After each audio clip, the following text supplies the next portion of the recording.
The president has said repeatedly that the objectives of Operation Epic Fury are the 4 military objectives that I laid out for you previously: to destroy Iran's navy, to destroy their ballistic missile capacity, to ensure their proxies in the region can no longer harm Americans, and to also ensure that they can never obtain a nuclear weapon. Under the leadership of President Donald J. Trump, the rogue Iranian terrorist regime is being absolutely crushed. 47 years of tolerating and enabling the world's leading state sponsor of terrorism are over. Iran's murderous terrorist leaders are paying for their crimes against America, and they are paying in blood. Since 1979, the terrorist Iranian regime has actively and intentionally facilitated the killings of Americans. They chant death to America and fund other radical terrorists who attack our country and are seeking to destroy Western civilization itself. These terrorists seized our embassy and took 66 Americans hostage in Tehran. They slaughtered 241 U.S. service members with a truck bombing in Beirut. They killed and maimed hundreds of American service members in Iraq. And this is just a small fraction of their blood-soaked record. Prior leaders have been too weak and ineffective to address this threat. Some, like Barack Hussein Obama, even sent pallets of cash that ultimately financed this terrorist crusade against the United States and our people, while signing stupid and naive deals that put Iran on the path of developing nuclear bombs. After years of endless appeasement and empty statements from politicians on both sides of the political aisle in this town, President Trump is finally the man of action. President Trump is holding these monsters accountable and permanently extinguishing their nuclear ambitions. Future generations of Americans will look to this moment as the moment where the specter of a nuclear armed Iran ended. At the beginning of Operation Epic Fury, launched last weekend, President Trump laid out clear objectives to the American people on what the U.S. military seeks to accomplish through these major combat operations. Number 1, destroy the regime's deadly ballistic missiles and completely raze their missile industry to the ground. Number 2, annihilate the Iranian regime's navy. And so far, we have destroyed more than 20 Iranian ships, including their top submarine last night, using a torpedo for the first time since World War II. There is not a single Iranian ship underway in the Arabian Gulf, Strait of Hormuz, or the Gulf of Oman.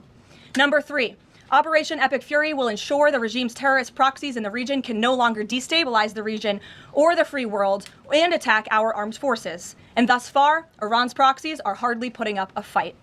Number 4, this mission will guarantee that Iran can never obtain a nuclear weapon. It's safe to say that thus far, Operation Epic Fury has been a resounding success.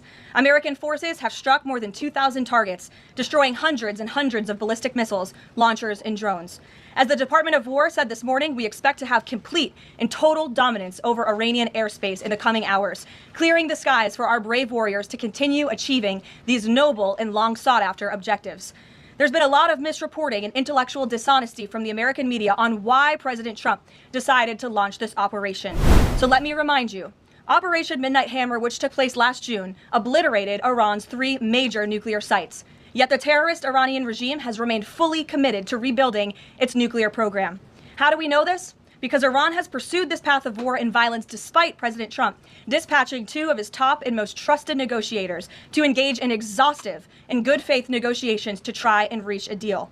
And the world knows this president's preference is always peace and diplomacy first. Look no further than the 8 additional global conflicts he has ended in the past year as proof. Unfortunately, the terrorist Iranian regime refused to negotiate in good faith. They chose this path of violence and destruction, and they are reaping the consequences of their horrible decision. The regime did what they always have done. They lied, they delayed, they tried to string the United States of America along. They wanted to buy themselves time to continue building ballistic missiles and other deadly weaponry that could harm our U.S. personnel and troops in the region, and to continue aggressively pursuing their unacceptable nuclear ambitions. U.S. negotiators offered to lift crippling sanctions on Iran and even provide nuclear fuel to Iran at no cost to support a civil nuclear power program. They additionally had the opportunity to accept U.S. support as an investor in potential projects to develop peaceful nuclear energy together under a mutually agreed upon framework. Yet in response, Iran would have to forfeit their enrichment capacity once and for all. But Iran rejected. They accepted none of these generous and unprecedented offers by the United States. Simply put, they refused to say yes to peace. And their refusal made clear that their number 1 priority was building a nuclear weapon with which to threaten the United States of America. Again, the country they have been chanting death to for nearly 5 decades. Let me state this again clearly. Iran rejected the path of peace because the terrorists in charge of this regime wanted to build nuclear weapons to use against Americans and our allies. President Trump made the determination, a courageous determination and decision, that the path the United States was on with Iran had only one outcome: massive death and destruction at the hands of a nuclear-armed terroristic regime. That path of death and destruction and threats against the American people have ended with Operation Epic Fury. Operation Epic Fury has forged a new path that will better ensure the security of the United States and our people. The terrorists made a bet that President Trump would be like many of his predecessors, that he would just talk and he would refuse to enforce his clear red lines. But that has proven to be a catastrophic error in judgment. When President Trump makes a threat, and I have reiterated that threat many times from this podium to all of you over the past year, President Trump does not bluff. The president's words are backed up by the mightiest warriors in the world who possess the most sophisticated capabilities this world has ever known. 49 and counting of the most senior Iranian regime leaders, including the supreme leader, have already been wiped off the face of the earth. Make no mistake, killing these brutal terrorists is good for America and makes the world a much safer place. I want to also extend our prayers and condolences to the families of the 6 U.S. military service members who have been lost in Operation Epic Fury. These heroes represent the very best among us. They laid down their lives in defense of our country, and we will never forget their legacy or their sacrifice. As the president said, we grieve for these American patriots and their families as we continue the righteous mission for which they gave their lives. President Trump intends to attend the dignified transfer of these American heroes to stand in grief alongside their families. I understand the Department of War is working on scheduling this transfer, and we will provide updates at the appropriate time. Finally, the Trump administration is also doing everything within our power to protect Americans in harm's way. Since the launch of Operation Epic Fury, more than 17,500 Americans have safely returned home from the Middle East, with over 8,500 American citizens returning home to the United States just yesterday alone.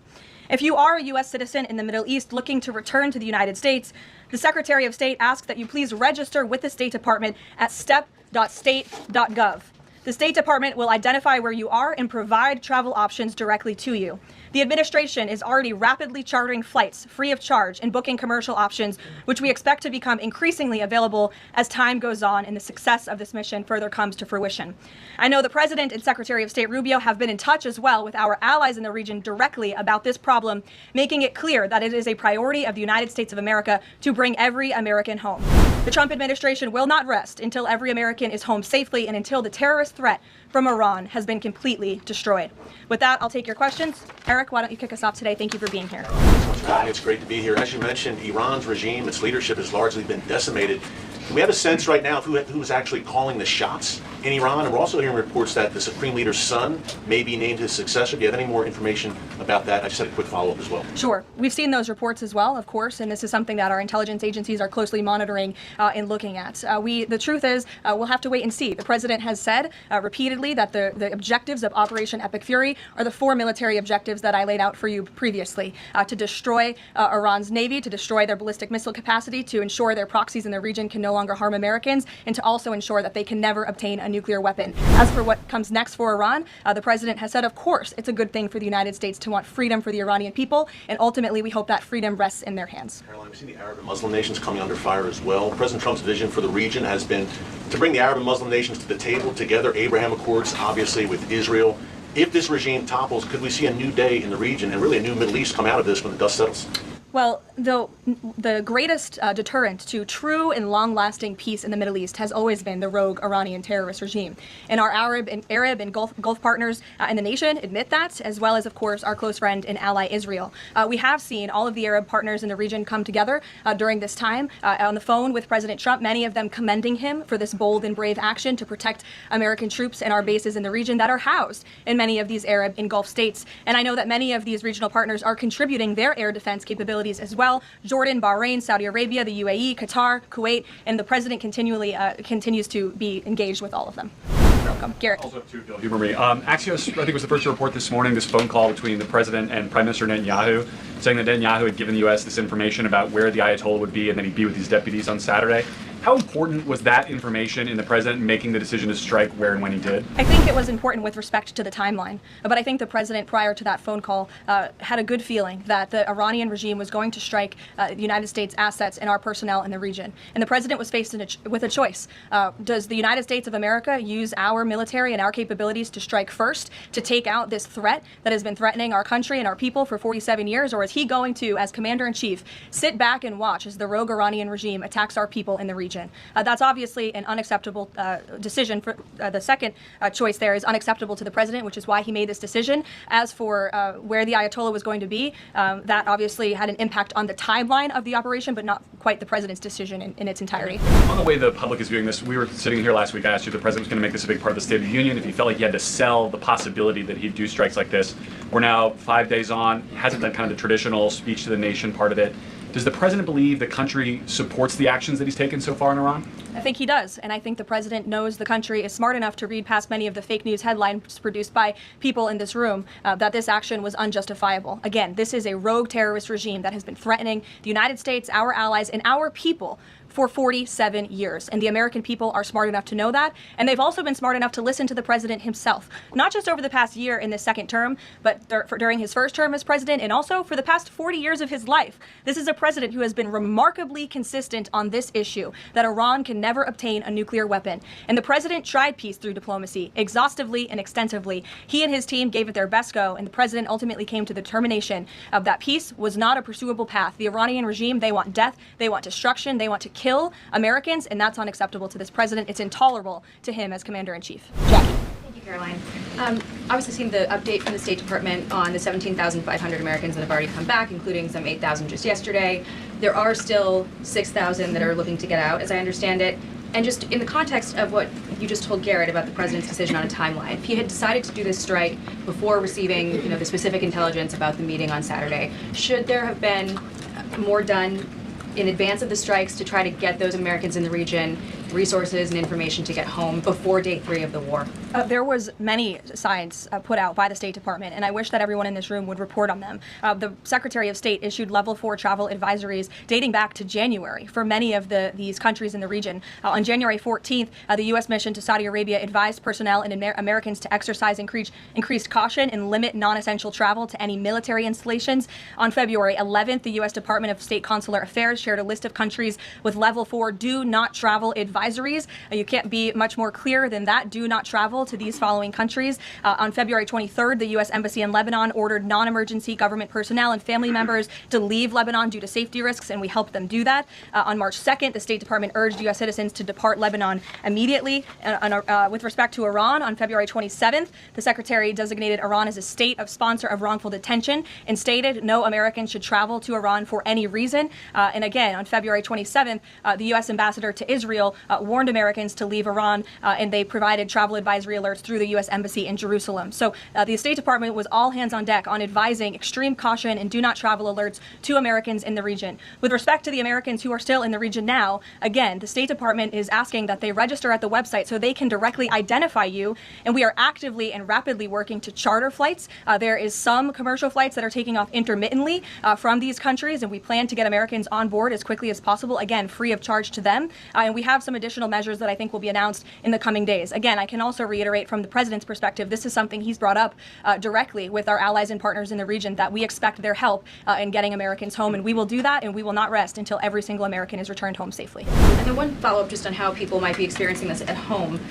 With respect to the economy and the cost of oil spiking, is there a need to start those Navy escorts in the Strait of Hormuz now to sort of blunt the impact to people? And also, because Spain is a member of the EU, does that at all put a wrinkle in the president's plan for a trade embargo with them? With respect to Spain, I think they heard the president's message yesterday loud and clear. And it's my understanding over the past several hours they've agreed to cooperate with the U.S. military. And so I know that the U.S. military is coordinating with their counterparts in Spain. But the president expects all of our European allies, of course, to cooperate in this long sought-after mission, not just for the United States, but also for Europe, to crush the rogue Iranian regime that, again, not only threatens America, but also threatens our European allies as well.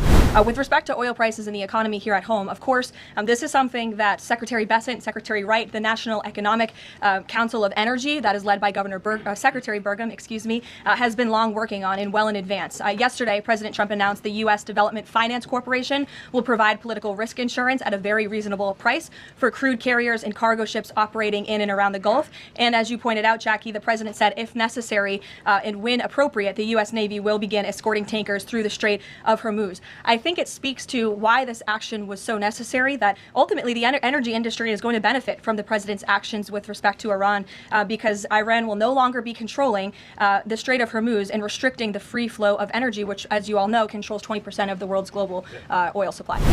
Sure. Thanks, Karoline. The president said yesterday there wasn't time to make evacuation plans because this all happened so quickly.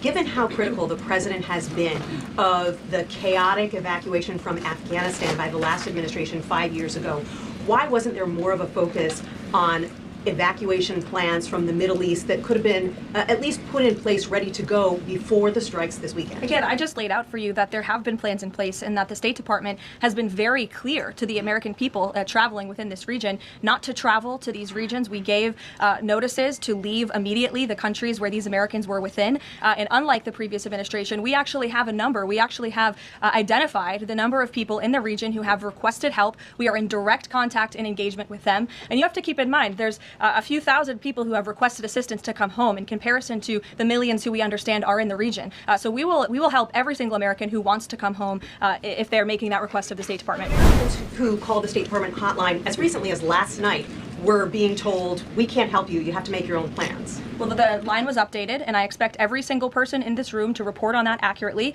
so that information can be relayed appropriately to your audiences and to the American people. I think as journalists, you all have a responsibility to let them know that the line has been updated accordingly with the proper guidance, because I saw many people in this room very quick to do selfie videos with the line yesterday, but not so quick to report on the corrected message today. So that is something the administration quickly worked to address, and we have fixed that problem. However, we're also pointing to people to the website, again, to register so that we know exactly where you are. So when there are commercial flights moving into that area, when there are chartered flights moving into that area, we can get Americans on planes as quickly as possible. How many charter flights have been able to get out of the region so far with Americans on board? I don't have an exact count for you, but I know that we're working on chartering many flights. As soon as we were doing it yesterday, we're doing it again today. And you should not expect us to detail exactly when these flights are taking off for obvious reasons. The Iranians have shown that they are not going to hesitate to target civilians in the region.